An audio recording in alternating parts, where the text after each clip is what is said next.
Di mana titik bottom dari koreksi Bitcoin ini?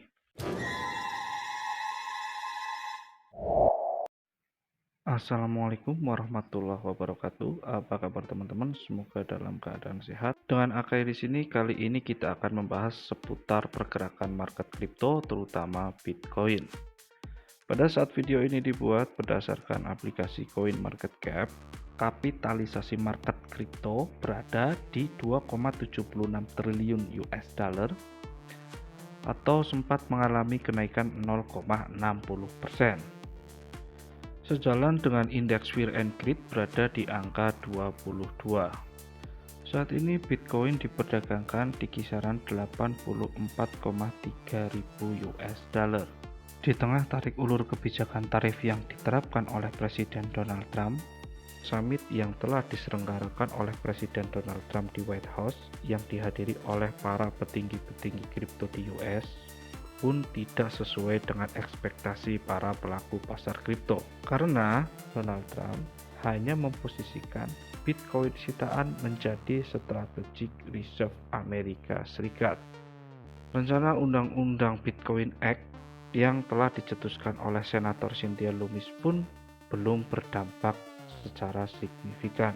Belum lagi Chairman The Fed Jerome Powell yang masih kekeh untuk melakukan QT, di mana pada FOMC 18 Desember tahun 2024 lalu, SEP menunjukkan bahwa pemotongan suku bunga yang akan terjadi di tahun 2025 hanya tersisa 2 kali saja, yang sebelumnya pada FOMC September 2024, SEP menunjukkan bahwa pemotongan suku bunga berpotensi terjadi 4 kali di tahun 2025.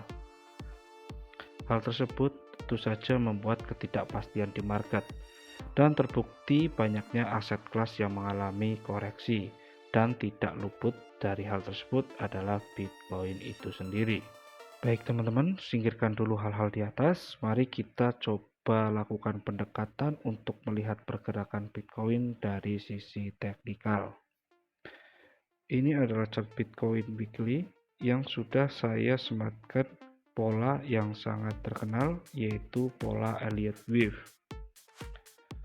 Bagi sebagian teman-teman, untuk menambah conviction, alangkah baiknya kita mempelajari dulu apa itu pola Elliott Wave. Teori yang awalnya disebut dengan The Wave Principle ditemukan oleh seseorang yang bernama Ralph Nielsen Elliott pada tahun 1920-an. 2 tahun sebelum meninggalnya beliau pernah memaparkan teori ini pada Nature Law The Secret of Universe pada tahun 1946.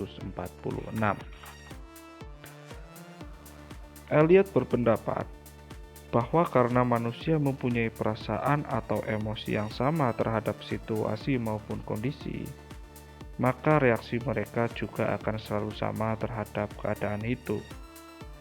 Hal ini menciptakan suatu pola yang selalu terulang dan bisa diprediksi.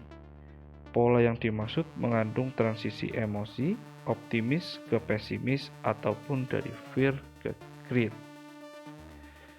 Itu adalah literasi dari pola Elliott Wave ini. Sekarang mari kita bahas. Jadi pada dasarnya emosional manusia itu dapat di-trigger dengan sesuatu hal yang itu-itu saja. Misalnya orang akan marah kalau direndahkan, orang akan sedih kalau melihat hal sedih, ataupun mengalami suatu kesedihan tertentu, dan lain sebagainya.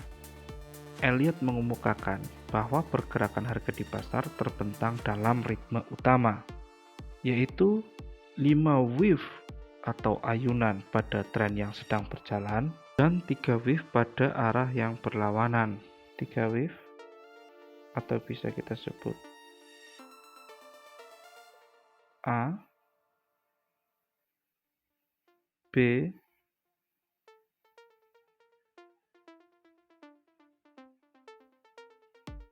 C. Jadi 5 ayunan atau 5 wave pada arah tren yang sedang berlangsung disebut dengan impulse wave. dan 3 wave pada arah yang berlawanan atau yang saya arsir warna kuning itu disebut dengan correction wave. Jadi pola ini terbentuk dari kecenderungan emosional para pelaku pasar, di mana pada suatu aset yang telah mengalami rally dan membentuk pola 1, 2, 3, 4, 5 atau pada impulsion wave, maka kecenderungannya akan terbentuk correction wave. Setelah selesai dengan correction wave-nya, maka dia akan kembali lagi ke impulsive wave. Setelah selesai impulsive wave, maka correction wave, begitu seterusnya dan berulang-ulang.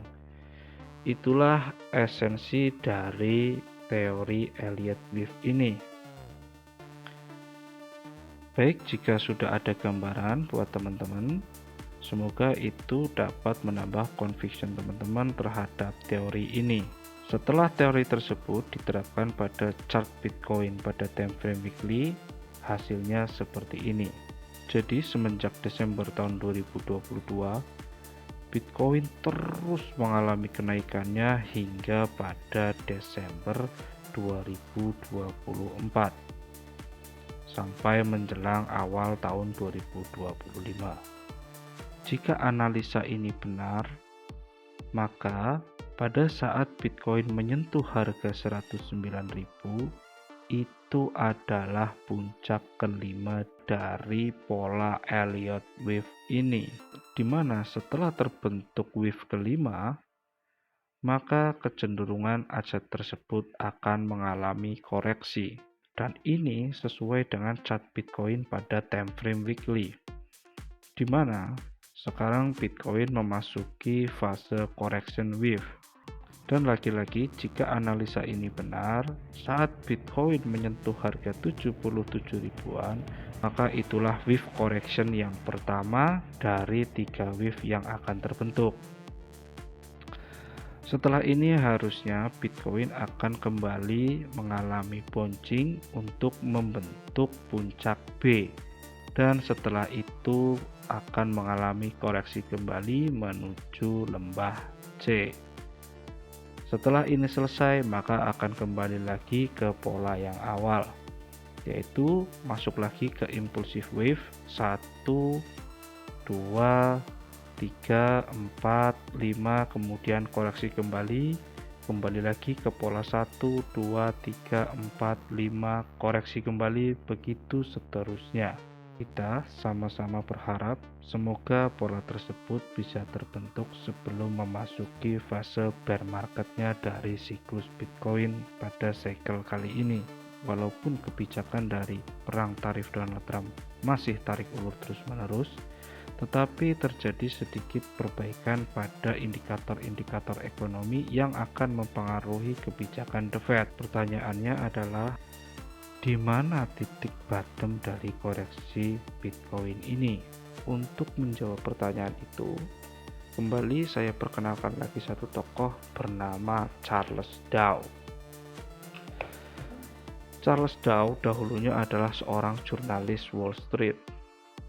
Dia juga yang menginisiasi terbentuknya indeks Dow Jones. Dan teori mengemukakan bahwa setelah suatu aset mengalami rally, maka aset tersebut berpotensi untuk mengalami retracement ataupun koreksi, di mana retracement tersebut biasanya terjadi sepertiga atau 33%, setengah atau 50%, bahkan jika masih tertembus bisa mencapai level 66%. Bila suatu tren utama tetap bertahan, seharusnya koreksi akan terhenti di level maksimal, yaitu 66%. Level 66% dikatakan menjadi area yang rendah risiko untuk membeli pada sebuah major uptrend. Sekarang mari kita uji pendapat dari Charles Dow tersebut. Setelah Bitcoin mengalami rally, harusnya dia mengalami koreksi minimal 33%. Dimana kalau kita tarik dari puncak tertingginya, Jadi kalau kita proyeksikan Bitcoin mengalami koreksi sebanyak 33%, maka harga Bitcoin akan berhenti di garis merah ini. Sedangkan jika ini tertembus, lanjut ke level koreksi selanjutnya, menurut Charles Dow adalah di 50%. Dan jika kita tarik 50% ada di daerah ini. Dan saya sudah menggambarkan garis support berwarna hijau. Akan tetapi jika ini masih ditembus, maka dia bisa lanjut koreksi ke level selanjutnya yaitu 66%, yaitu ada di sekitar sini. Dan saya menandai dengan garis horizontal warna kuning ini. Jadi kesimpulannya, jika kita mengacu pada perkataan Charles Dow, koreksi Bitcoin akan berhenti di antara 3 level support ini. Orang yang menemukan teori ini mungkin sudah meninggal begitu lama, namun teorinya masih bermanfaat sampai dengan sekarang, karena kita dapat melihatnya sendiri bahwa teori retracement atau koreksi yang dikemukakan oleh Dow Theory itu jatuh di level-level support krusialnya Bitcoin itu sendiri.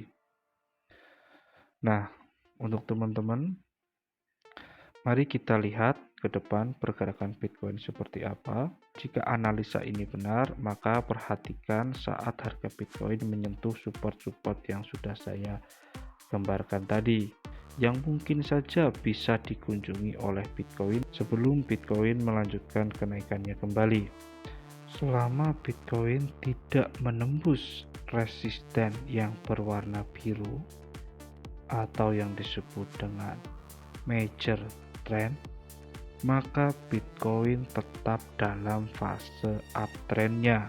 Baik teman-teman, demikianlah pembahasan harga Bitcoin menggunakan pendekatan Elliott-Wave Theory, juga mengkombinasikan pergerakan arah yang berlawanan dengan tren aslinya ini yang disebut dengan koreksi atau secondary trend. Semoga video ini dapat memberikan manfaat bagi teman-teman, dan saya akan sangat berterima kasih jika teman-teman berkenan untuk like, komen, subscribe, dan share kepada teman-teman yang membutuhkan. Terima kasih. Wassalamualaikum warahmatullahi wabarakatuh.